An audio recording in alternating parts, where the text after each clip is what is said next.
શરૂઆત કરવી છે એ દર્દીઓના આરોગ્ય સાથે જે ચેડા થઈ રહ્યા છે એ સમાચારથી। પાટણની હોસ્પિટલના આ સમાચાર છે, જે સામાન્ય રીતે દર્દીઓ હોસ્પિટલમાં ડોક્ટરોના ભરોસે જતા હોય છે। ડોક્ટરોને આપણે ભગવાનનું બિરુદ આપ્યું છે અને ડોક્ટર જેમ કહે, સિસ્ટર જેમ કહે એમ દર્દીઓ ઘણી વખત જ્યારે પીડામાં હોય એટલે કરી પણ લેતા હોય, કારણ કે સ્વાભાવિક છે કે તેમને પીડા થઈ રહી છે, તેમને વિશ્વાસ છે કે ડોક્ટરો કે નર્સ તેમની પીડાને ઓછી કરશે, પરંતુ અહીં તેમના શરીરની પીડા વધુ વધી જાય, અન્ય બીમારીઓને આમંત્રણ આપવા સમાન ઘટના સામે આવી છે। પાટણની ધારપુર હોસ્પિટલમાંથી ધારપુરની હોસ્પિટલમાં એક્સપાયર થયેલું દૂધ દર્દીઓને આપવામાં આવે છે। ગાયનેક વિભાગ, ટીબી વિભાગમાં આ પ્રકારનું દૂધ વિતરણ કરવામાં આવ્યું હતું। ગાયનેક વિભાગમાં 11 થી 12 થેલી દૂધ આપવામાં આવ્યું। દૂધ ફાટી ગયું હોય તેવી વોટ્સએપ ચેટ પણ સામે આવી છે। હોસ્પિટલ ઇન્ચાર્જના ગ્રુપમાં પણ દૂધ અંગે ચર્ચા થઈ હતી। ધારપુર વહીવટી તંત્રને જાણ થતાં જ તપાસ શરૂ કરવામાં આવી છે। હોસ્પિટલના એડિશનલ મેડિકલ સુપ્રિન્ટેન્ડન્ટને પણ આ બાબતે જ્યારે જાણ થઈ, તેમણે પણ નિવેદન આપ્યું કે દર્દીઓને એક્સપાયર થયેલા દૂધ આપવું તે ખૂબ જ ગંભીર બાબત છે। હોસ્પિટલ દ્વારા ઘટનાની તપાસ કરવામાં આવશે। જે એજન્સીને કોન્ટ્રાક્ટ અપાયો છે તેની સામે કાર્યવાહી થશે તેવું કહેવાયું છે, પરંતુ સવાલ ઉઠી રહ્યો છે કે કિચન કોન્ટ્રાક્ટ જે એજન્સીને આપવામાં આવ્યો છે, ત્યારબાદ દર્દીઓને શું પીરસવામાં આવે છે, શું નહીં, તેમના આરોગ્યનું ધ્યાન રખાય પણ છે કે નહીં, શું એ બાબતની કોઈ દરકાર લેવાય પણ છે હોસ્પિટલ તંત્ર દ્વારા કે નહીં, એ સવાલ ઉઠી રહ્યો છે। પહેલા તો હોસ્પિટલના એડિશનલ મેડિકલ સુપ્રિન્ટેન્ડન્ટનું નિવેદન આપ સાંભળો। ટચસ્ટોન ફાઉન્ડેશન નામની એજન્સી દ્વારા એ ડાયટ સપ્લાય આપવામાં આવતું હોય છે, તો તેની અંદર કેટલાક દર્દીઓને આજે એવું અમારા ધ્યાને આવ્યું છે કે જે દૂધની થેલી આપી હતી એમાં એક્સપાયરી ડેટવાળી થેલીઓ આપવામાં આવી હતી, તો તે બાબત દર્દીઓએ અમારા ધ્યાને લાવતા અમે એ બાબતે તપાસ કરેલી છે। હા, અને ચોક્કસ આ ખૂબ જ ગંભીર બાબત છે, કારણ કે દર્દીઓ આપણા વોર્ડમાં દાખલ હોય છે જે ઓલરેડી કોઈ બીમારી સાથે દાખલ થતા હોય છે, અને એમાં જો કદાચ આવી શરત ચૂક થાય તો એનાથી ગંભીર એટલે દર્દીને મુશ્કેલી થઈ શકે છે। તો આ બાબત ગંભીર છે અને એ બાબતે ચોક્કસ હોસ્પિટલ દ્વારા તપાસ કરવામાં આવશે અને જે એજન્સી છે એની સામે પણ કડક કાર્યવાહી કરવામાં આવશે।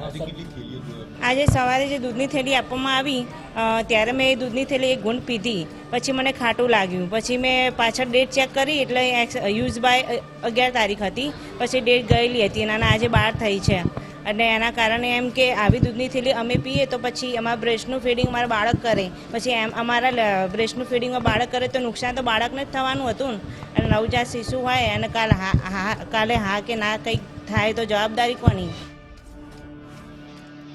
એટલે હોસ્પિટલનો જે ગાયનેક વિભાગ છે, જે ટીબી વિભાગ છે, ત્યાં આ પ્રકારનું દૂધ વિતરણ થતાં જ ખળભળાટ મચી ગયો છે। દર્દીઓના સગા સંબંધીઓમાં પણ ભારે આક્રોશ ફાટી નીકળ્યો છે।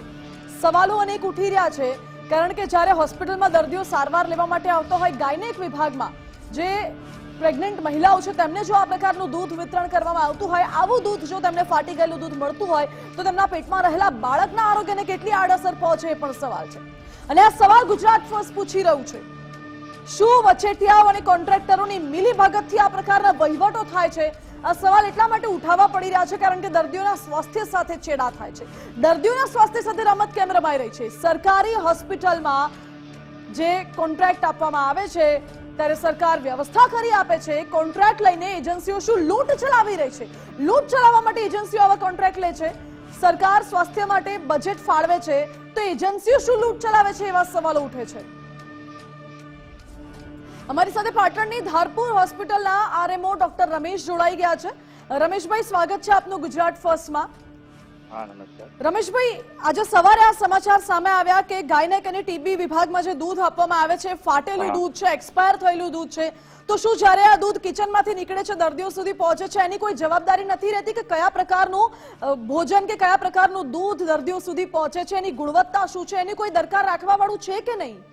હા છે, અમારો ડાયટિશિયન રોજ ચેક કરતા હોય છે। અચ્છા, તો પછી કેવી રીતે આટલી મોટી બેદરકારી થઈ? ડેઈલી અમારે ડાયટિશિયન ચેક કરતા જ હોય છે, પણ આજે હવે ખબર નહીં કઈ રીતે ચૂક થઈ, કોના દ્વારા થઈ। અચ્છા, કોણ ચેક કરતું હોય છે? કોની જવાબદારી બની શકે આમાં? જવાબદારી એજન્સીના જે સુપરવાઇઝર રાખેલા હોય છે એ અને અમારા હોસ્પિટલના ડાયટિશિયન। અચ્છા, એજન્સીના સુપરવાઇઝર જ્યારે આ દૂધ આવતું હોય છે ત્યારે ચેક નથી કરતા કે એક્સપાયર થયેલું છે, ફાટેલું છે કે કેમ, કે ડાયરેક્ટ દર્દીઓને પધરાવી દેવાય છે? એ એમની જવાબદારી હોય છે, એ લોકો ચેક કરીને પછી આપતા હોય છે। અચ્છા, હવે આટલી મોટી બેદરકારી આવી છે રમેશભાઈ, એજન્સી સામે કયા પ્રકારના પગલાં લેવાશે? એજન્સી સામે અત્યારે તો નોટિસ આપીને એમનો ખુલાસો માંગવામાં આવશે, ક્યાં શું એમની ચૂક થયેલી છે, અને ત્યારબાદ જે ટેન્ડર પ્રક્રિયામાં કાયદેસરની કાર્યવાહી લખેલી છે એ પ્રમાણે એક્શન લેવામાં આવશે. અચ્છા રમેશભાઈ, આક્ષેપો એવા પણ થઈ રહ્યા છે, એવા પણ ઘણા બધા સવાલો ઉઠી રહ્યા છે કે વચેટિયાઓ અને કોન્ટ્રાક્ટરોની મિલીભગતથી આવા વહીવટો થાય છે અને પછી દર્દીઓના આરોગ્યને અસર પહોંચે છે. એ વિશે હું કહી ના શકું. રમેશભાઈ, સરકાર સ્વાસ્થ્ય માટે બજેટ ફાળવે છે, એજન્સીઓ આ પ્રકારે લૂંટ ચલાવતી હોય એવું લાગે છે ક્યાંક? ના. તો પછી આટલી મોટી બેદરકારી કેવી રીતે થઈ? અગર આ જે દૂધ છે, આ તો ચલો જાણ થઈ ગઈ કે હા ભાઈ આ ફાટેલું દૂધ છે, અગર જાણ ના થઈ હોત અને એ ગાયનેક વિભાગમાં એ દર્દીઓએ પી લીધું હોત તો શું થાત?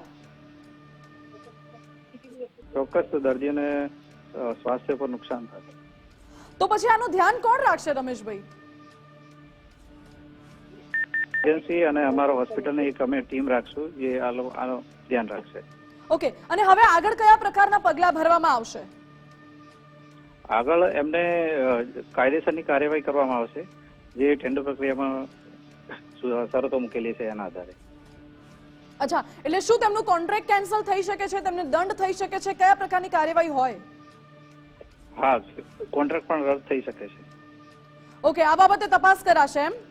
હા, ઇન્કવાયરી કમિટી એનો જવાબ આપશે, એના આધારે તપાસ થઈને એના જો જરૂર પડશે તો કોન્ટ્રાક્ટ પણ રદ થશે. ઓકે રમેશભાઈ, આપનો આભાર અમારી સાથે જોડાવા માટે. તો આ બાબતે તપાસ કરવામાં આવશે અને તપાસ બાદ સંભવિત રીતે એ જે કોન્ટ્રાક્ટ એજન્સી છે તેનો કોન્ટ્રાક્ટ પણ રદ થઈ શકે છે, પરંતુ એ હાલ આખો તપાસનો વિષય છે. ત્યારબાદ કાયદેસરના પગલાં પણ ભરવામાં આવી શકે છે તેવું હોસ્પિટલના આરએમઓનું કહેવું છે. અમારી સાથે અમારા સંવાદદાતા અખ્તર મંસૂરી જોડાઈ ગયા છે.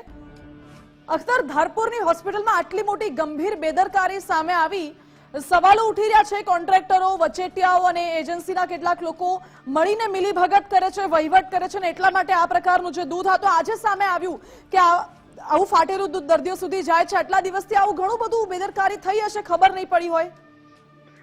માનસી, ચોક્કસથી જે આ સવારે જ્યારે દર્દીને દૂધ આપવામાં આવ્યું હતું અને જે ઘોર બેદરકારી છે, જે એજન્સીની જે ઘોર બેદરકારી છે તે સામે આવી હતી. જે દર્દી દ્વારા જેને દૂધ જે આપવામાં આવતું હોય છે તેના સ્વાસ્થ્યને સારું રહે તે માટે દર્દીને દૂધ આપવામાં આવતું હોય છે, પરંતુ જે દર્દી છે, જે ખાસ કરીને જે પશુ વિભાગના અંદર જે દર્દી હતું તેને દૂધ પીવાની કોશિશ કરી અને ત્યારે જ્યારે એને ખટાશ જેવી લાગી ત્યારે તેની નર્સ જોડે વાત કરી અને ત્યારે તેનો ધમધમાટ શરૂ કર્યો કે ખરેખર આ દૂધ શું છે. ત્યારે જાણવા મળ્યું કે ત્યાંથી 12 થી 15 જેટલા લોકોને જે કહી શકાય કે જે એક્સપાયર્ડ દૂધની જે થેલીઓ મળેલી હતી અને ત્યારબાદ જે પ્રશાસન છે, જે દવાખાનું જે પણ અધિકારીઓ છે તે પણ દોડતા થયા હતા અને ત્યારબાદ તેમને જે એજન્સીના જે કહી શકાય જે કોન્ટ્રાક્ટર જે છે તેમને પણ જાણ કરી અને જે લેટર પણ લખી દીધું છે અને વાત કરવામાં આવે કે જે લોકો આના અંદર જે પણ જવાબદાર છે તેના સામે જે કહી શકાય કે જેના પર પગલાં પણ લેવામાં આવશે. પરંતુ મહત્વની બાબત એ છે કે જે આરોગ્ય સાથે ચેડા તો ચોખ્ખા દેખાઈ રહ્યા છે, પરંતુ વાત કરવામાં આવે તો જે આરોગ્ય જે દર્દીઓ છે પોતે પોતાના સ્વાસ્થ્ય માટે થઈને ત્યાં દર્દીઓ છે ત્યાં હોય છે અને તેમના સાથે ચેડા થયા છે.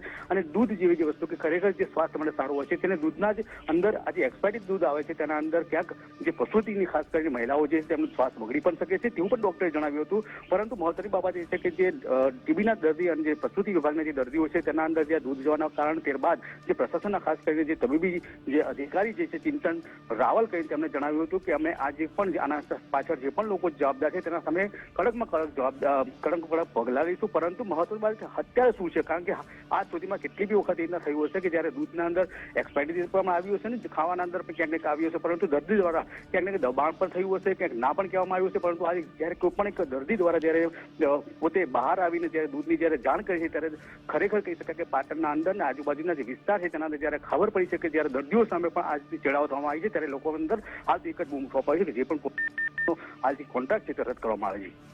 જી અખ્તર, આભાર આપનો. એટલે એક્સપાયર ડેટ વાળું દૂધ જે દર્દીઓ સુધી પહોંચ્યું છે એ દૂધ જ્યારે આવ્યું એની ચકાસણી થઈ કે નહીં, ત્યારબાદ દર્દીઓને આપવામાં આવ્યું એની ચકાસણી થઈ કે નહીં, આ તો દર્દીઓ પાસે પહોંચ્યું ત્યારે ખબર પડી કે આ દૂધ ફાટેલું છે, તેની ડેટ એક્સપાયર થઈ ચૂકી છે.